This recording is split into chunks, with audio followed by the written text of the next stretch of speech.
সকালে আমাদের মেয়েদের কম বেশি এই কাজগুলো করতেই হয়। যতই ব্যস্ততা থাকুক না কেন, পরিবারের কার কী পছন্দ সেটা সবসময় মাথায় রাখার চেষ্টা করি।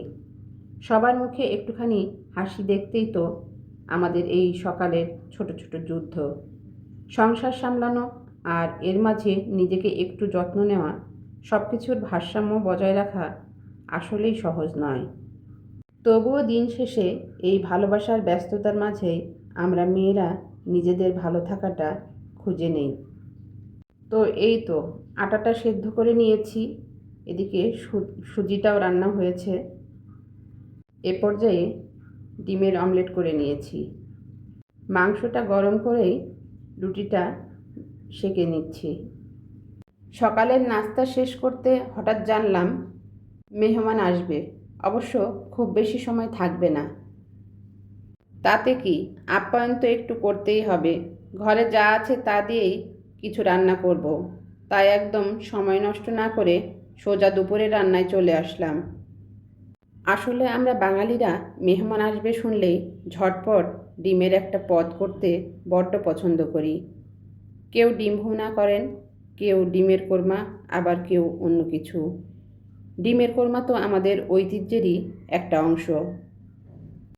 অল্প সময়ে এর চেয়ে রাজকীয় আর লোভনীয় স্বাদের রান্না আর কী বা হতে পারে। অতিথি আপ্যায়নে বাঙালির এই ডিমের কোরমা শুধু একটা পদ নয়, এর সাথে জড়িয়ে থাকে আমাদের আন্তরিকতা আর ভালোবাসা। কথার ফাঁকে আমার ডিমের কোরমাটা রান্না হয়ে গেল। এখন মাংস রান্না করব। বাঙালির যে কোনো বিশেষ দিন হোক আর অতিথি আপ্যায়নে হোক, পাতে এক টুকরো গরু বা খাসির মাংস না থাকলে যেন আতিথেয়তায় অপূর্ণ থেকে যায়। সাধ্য যাই হোক না কেন, মেহমানের পাতে সেরাটা তুলে দেওয়ার সর্বোচ্চ চেষ্টা আমরা সবাই করি। গরুর মাংস বাঙালির আবেগ, মায়া আর ভালোবাসার এক চিরন্তন প্রকাশ। আমার কাছে মেহমান আসা মানেই যেন পোলাও রান্না করতেই হবে।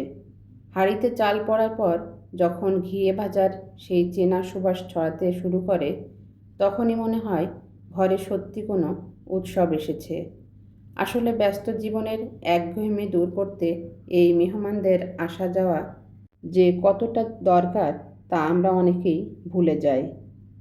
পোলাওয়ের এই সুবাস আর গল্পগুজব আমাদের আবার সামাজিক হতে শেখায়। একে অপরের আরও কাছাকাছি আসি। চারপাশের এই আনন্দঘন পরিবেশটাই তো আমাদের বাঁচিয়ে রাখে। দিন শেষে এই হইচই আর সুস্বাদু খাবারের মাঝেই আমরা জীবনের আসল সুখ খুঁজে পাই। তো অনেক কথা হলো, রান্না হলো, এ পর্যায়ে বিদায় নেবার পালা। সবাই সবসময় ভালো থাকবেন, আত্মীয় পরিজনের খোঁজ রাখবেন, তাহলেই জীবনের আসল সুখ খুঁজে পাওয়া যাবে। তো আজকের মতো বিদায় নিচ্ছি। সবাই ভালো থাকবেন। আল্লাহ হাফেজ।